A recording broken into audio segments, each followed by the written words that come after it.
सागर जी महाराज की, मुनि श्री अभय सागर जी महाराज की, मुनि श्री प्रभात सागर जी महाराज की, मुनि श्री चंद्र सागर जी महाराज की, मुनि श्री निर्भीक सागर जी महाराज की, 3 कम 9 करोड़ मुनि राजों की, उत्तम त्याग धर्म की। परम पूज्य मुनिवर श्री निरही सागर जी महाराज की, समस्त निरापक संघ की।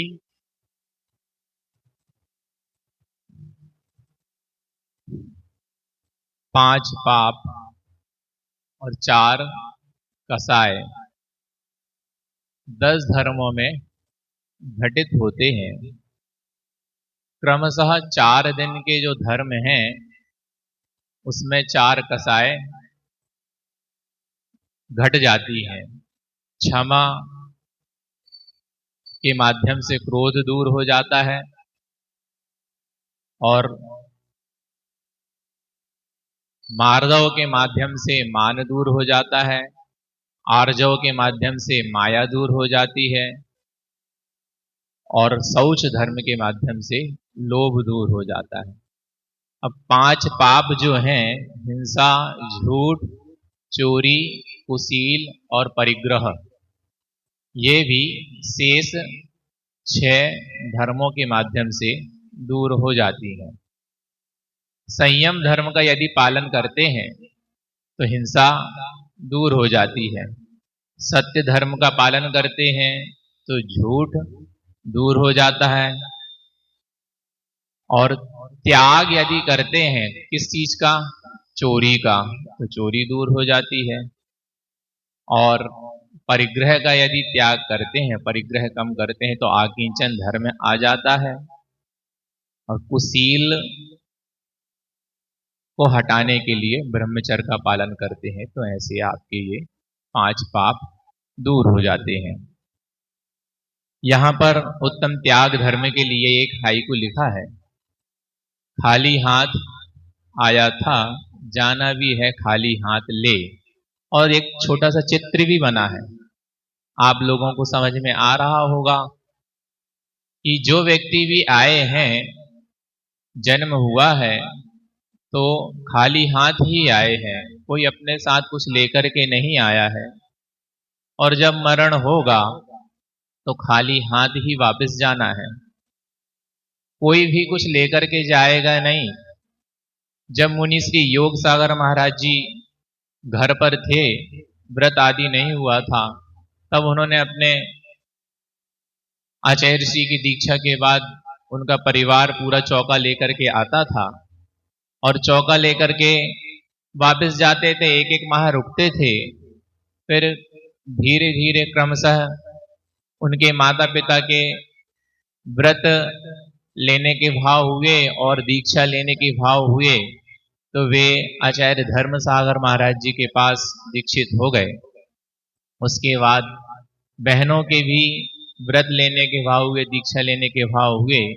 तब आचार्य श्री ने योग सागर महाराज जी को उस असंयम अवस्था में ही कहा था कि इनको आप व्यवस्थित करके आओ। और आचार्य धर्म सागर महाराज जी के पास उनको भी व्रत आदि दिला दिया। उसके बाद आचार्य श्री के पास आए। उस समय उनसे छोटे थे उम्र में समय सागर महाराज जी, शांतिनाथ, और ये अनंतनाथ बड़े थे। तो यही सारा कार्य करते थे। जो बड़े, सबसे बड़े थे महावीर, वे तो घर पे थे, घर गृहस्थी को देखते थे, वे कम आते थे। फिर इन्होंने कहा, आपने जो जो कहा, योग स्वामी जी ने सुनाया तो होगा, यहां नहीं सुनाया? आपने जो जो कहा, आचार्य श्री से उन्होंने कहा, आपने जो जो कहा मैंने सब कर दिया, अब हम वापस जा रहे हैं। कहां? घर, सद लगा। तो आचार्य श्री का क्या उत्तर था? वह मूल था, मुख्य बात। आचार्य श्री ने कहा, कहां जा रहे हो? वही जमीन, वही खेती, वही घर दुकान, जिसको करते करते कई पूर्वज चले गए, कई पूर्वज चले गए। वही खेती भी की, वही दुकान की, वही मकान है, उसी में रह रहे हैं, आप भी जिस मकान में रहते हैं जो आपके नाम पे जमीन है वर्तमान में, पूर्व में किसी न किसी के नाम पे तो होगी।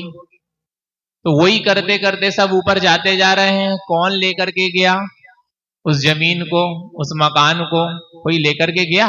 उसके लिए वापस जा रहे हो जो कोई लेके नहीं जा सकता। तो योग सागर महाराज जी ने प्रवचनों में सुनाया था, वैसा का वैसा हम आपके सामने रख रहे हैं। उन्होंने कहा हमारे समझ में तो कुछ आया नहीं विशेष, इतना आया कि ये बड़े हैं। कौन? आचार्य श्री। आचार्य श्री मतलब विद्यासागर महाराज जी। ये बड़े हैं और इन्होंने हमसे पूर्व में जो जो कार्य कहे थे हमने कहे करे, और अभी वर्तमान में ये ऐसा ऐसा लग रहा है कि ये कह रहे हैं कि वहां जाने से फायदा क्या है। बात भी सही है, जमीन वहीं रह जाएगी और लड़ाई झगड़ा करते हैं फिर आपस में और ऊपर चले जाते हैं।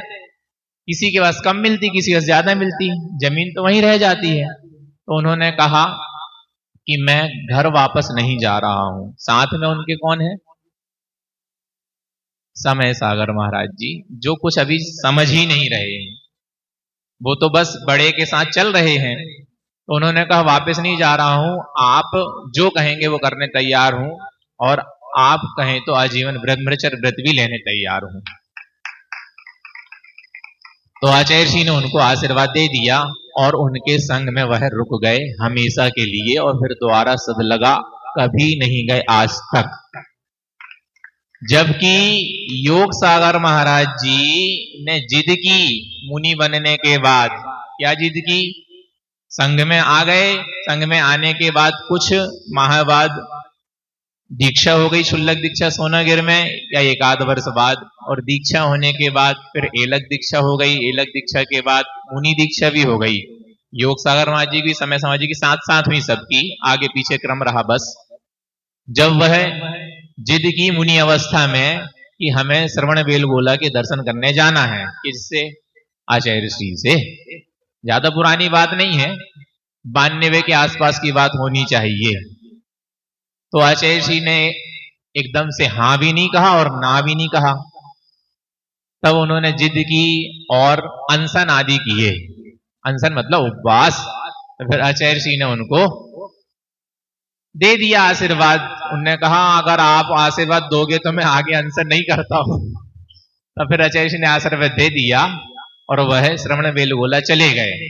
साथ में 2 महाराज जी और गए और 3 महाराज जी लोग श्रवण बेलगोला की यात्रा, दक्षिण यात्रा पूरी की।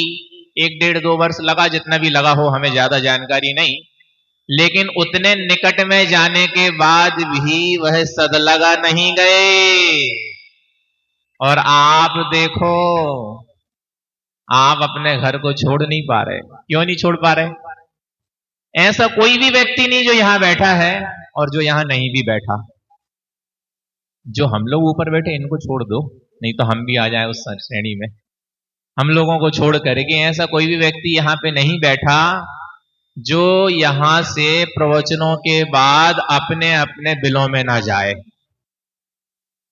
सारे के सारे लोग अपने ही बिल में जाएंगे, दूसरे के बिल में नहीं जाने वाले। आप बुरा नहीं मानना, बिल शब्द सुन के थोड़ा बेकार सा लगता है। सब अपने घर में ही जाएंगे और घर में रहेंगे। अच्छा, दूसरे के घर में तो जाएंगे नहीं, अपने घर में जाएंगे ना। क्यों? क्योंकि भूख लगे आएगी। 2-3 घंटे से बैठे हैं तो भूख लगेगी नहीं लगेगी? भूख लगेगी, घर जाएंगे। आप सोचो तो जरा, आप अपने घर तो चले जाएंगे और कब निकलेंगे वापस? काम धंधे के लिए निकलते हैं, फिर वापस वहीं आ जाते हैं। किसी काम से जाते फिर वापस वहीं आ जाते हैं। आप ऐसे नहीं मानोगे, हमारी मान लो, अभी भी समय है। जब 4 लोग आपको आपके घर से बाहर निकालेंगे कई लोगों के सामने, तब आपको अच्छा लगेगा? आपके ही घर से 4 लोग आपको घर से बाहर निकालेंगे तब अच्छा लगेगा? अंत समय में कितने सारे लोगों के सामने 4 लोग निकालते घर से बाहर, बेइज्जती नहीं होगी? हम लोगों के जैसे करो, अपने यहां पर जाओ, घर से बाहर निकालने की बात ही नहीं आएगी है। 4 लोग निकालेंगे घर से बाहर तो कितना बेकार नहीं लगेगा? बेइज्जती नहीं होगी? कितने सारे लोगों के सामने निकालेंगे और एक आध व्यक्ति के सामने नहीं निकालेंगे। कितनी भीड़ रहेगी उतने लोगों के सामने आपके ही घर से, और आपको बाहर निकाल देंगे 4 लोग पकड़ के। फिर क्या होगा? यहाँ के लोगों ने इतनी राशि जमा की। बहुत अच्छी बात है। हमने 2 दिन पूर्व ये बात कही थी, बड़े बाबा के प्रति कितने लोगों की आस्था है, तो लगभग लगभग 99.99 0.01 की हमने गुंजाइश रखी कि उनका समर्पण हो सकता ना हो, कुछ ऐसे भी हो सकते हैं, लेकिन इतने प्रतिशत लोगों का समर्पण बड़े बाबा के प्रति है। और उसी का परिणाम है कि आज आचार्य श्री के चरणों में उन्होंने यह राशि जमा की। कुछ लोगों की सोच थोड़ी उल्टी होती है। वो कैसी होती है?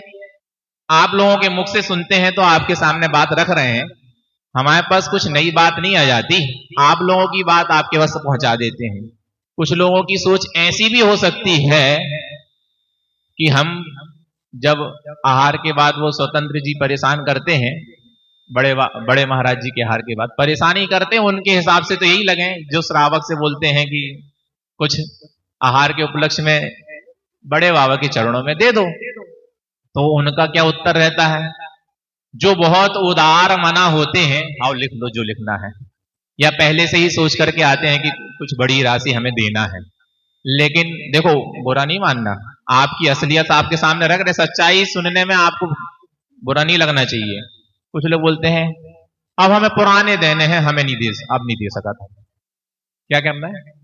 पुराने देने हैं तो पुराने का ही नहीं दे रहे, पता है, ताकि नए न लिखवान लगे फिर से, यही से पुराने दे ही नहीं रहे।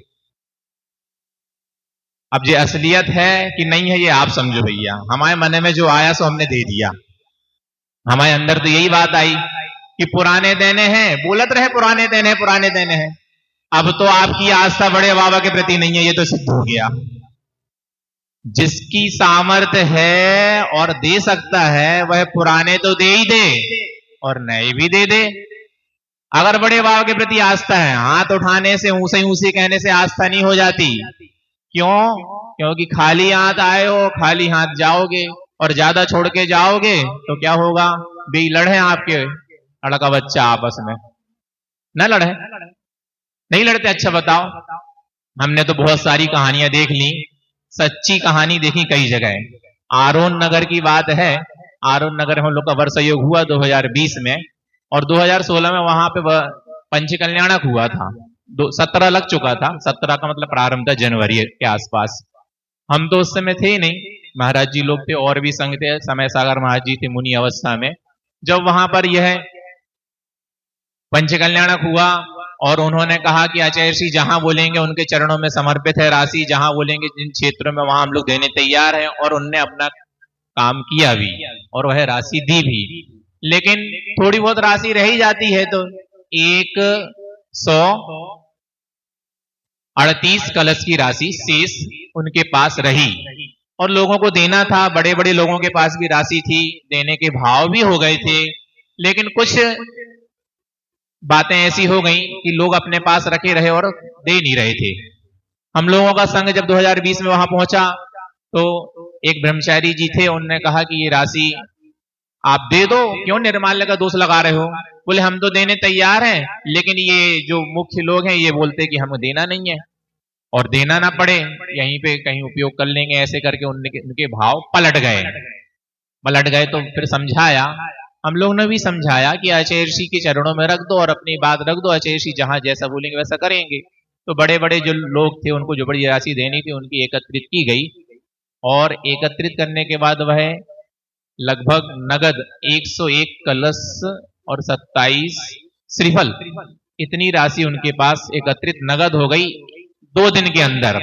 और ऐसे ही थाल में उन्होंने सजा के हम लोग के पास लेके आए, और लाने के बाद फिर उन्होंने कहा, महाराज जी ने कहा कि हम पत्र लिख दे रहे हैं और आप लोग चले जाओ, रेवती रेंज में आचार्य श्री थे और वहां पर आचार्य श्री के चरणों में आप दे देना, वो जहां बोले वहां पहुंच जाएगी। उन लोग ने ऐसे ही किया और भर करके लेके चले गए, और कार्टून में भर के लेके गए थे, और आचार्य श्री से कहा कि हम राशि लेके आए हैं, आप जहां बोले वहां दे देंगे। तो आचार्य श्री ने कहा ठीक है, हम बता देते हैं अभी कहाँ देना क्या। और उन्होंने किसी को बुलाया, उसके पहले ही जो बुलवाया जिनको भैया जी के माध्यम से, उसके पहले उनने कार्टून खोला और आचार्य जी के चरणों में वो राशि पलट दी। अब वो ढेर गड्डियां पलट दी आचार्य जी के चरणों में, आचार्य जी के पैर नीचे थे, तो इसलिए हमने कहा चरणों ही में चढ़ा दो, उनकी कृपा से हो रहा सब कुछ। लोग बाग यहाँ रख रहे थे, हमने कहा यहाँ रखोगे तो कोई मतलब नहीं है, आप तो अचैसी के चरणों में चढ़ाओ। हमें वो दृश्य याद आ गया कि अचैसी के चरणों में चढ़ाए तो अचैसी कहती क्या कर रहे क्या कर रहे क्या कर रही है। लेकिन अभी तो अचैसी अब आप उनके चरणों में चढ़ाते जाओ और अपना पुण्य अपने खाते में करते जाओ। मायाचारी का प्रयोग ना करें। जिनके पास जो राशि जितनी सामर्थ्य है, ये तो कहा ही नहीं जा रहा कि सामर्थ्य से अधिक दें, सामर्थ्य के अनुसार दो। तो आपकी श्रद्धा भक्ति आचार्य जी के प्रति और आपके बड़े बाबा के प्रति सिद्ध हो ही रही है, कुछ बताने की आवश्यकता है ही नहीं। हम आपसे कभी नहीं कहेंगे कि आप ऐसा कर रहे हो। मायाचारी का पुट आ ही जाता है। क्यों आ जाता है? घर द्वार लगा है, संसार लगा है, थोड़ी बहुत तो आ ही जाती है कि ये हम यहां नहीं करके वहां खर्च कर देते तो क्या हो जाता है, ऐसे आदि आदि बात आ जाती है। अब एक छोटी सी कहानी आपके सामने रख के समाप्त करते हैं। एक व्यक्ति बहुत कंजूस था। आप अपने ऊपर नहीं लेना, आप तो बहुत उदारमना है, दिलेर हैं। एक व्यक्ति बहुत कंजूस था और वो हमेशा लेने लेने लेने लेने की बात करता था, देने की बात करो तो उसको पसीना आता था। अब वो कंजूस था, चल रहा था, थोड़ा यहां वहां देखने में मस्त हुआ और धोखे से कहां गिर गया, कहां गिर गया, कुएं में गिर गया। अब कुएं में गिर गया तो कुआं ज्यादा गहरा नहीं था और पानी भी कम था, तो उसका कुछ भी नहीं हुआ। लेकिन लोगों ने देखा कुआं में गिर गया है और पानी ज्यादा है नहीं और ज्यादा गहरा भी नहीं है, तो लोगों ने कहा कि अपन इसको निकाल लेते हैं। तो वहां पहुंचे और उनसे कहा दो अपना हाथ, हम निकाल ले दे तुम्हें। तो चुपचाप खड़ा हो गया। अब भैया जान किसको प्यारी नहीं, हर किसी को प्यारी है, लेकिन वो कंजूस व्यक्ति था, वो जैसे ही कहा दो अपना हाथ, पकड़ो दो, अपना हाथ पकड़ाओ दो, तो वो हाथ ही ना दे, चुपचाप हाथ बंद करके खड़ा रहा। दूसरे व्यक्ति ने कहा कि भैया हो सकता है कि इसको विश्वास ना हो, इस कारण से वो नहीं दे रहा अपना हाथ। दूसरे व्यक्ति ने कहा दो अपना हाथ, चुपचाप खड़ा रहा। तीसरे ने कहा दो अपना हाथ, खड़ा रहा। चौथे ने कहा दो अपना हाथ, खड़ा रहा, हाथ ही ना दे अपना। फिर एक व्यक्ति चतुर आया, बहुत समझदार था, वो भाप गया ये कंजूस है, अपन जानते हैं इसको, बहुत कंजूस है, इससे कह रहे हैं दो अपना हाथ इसलिए नहीं दे रहा। अपन कहो ले मेरा हाथ पकड़, फट से पकड़ लिया उसने हाथ।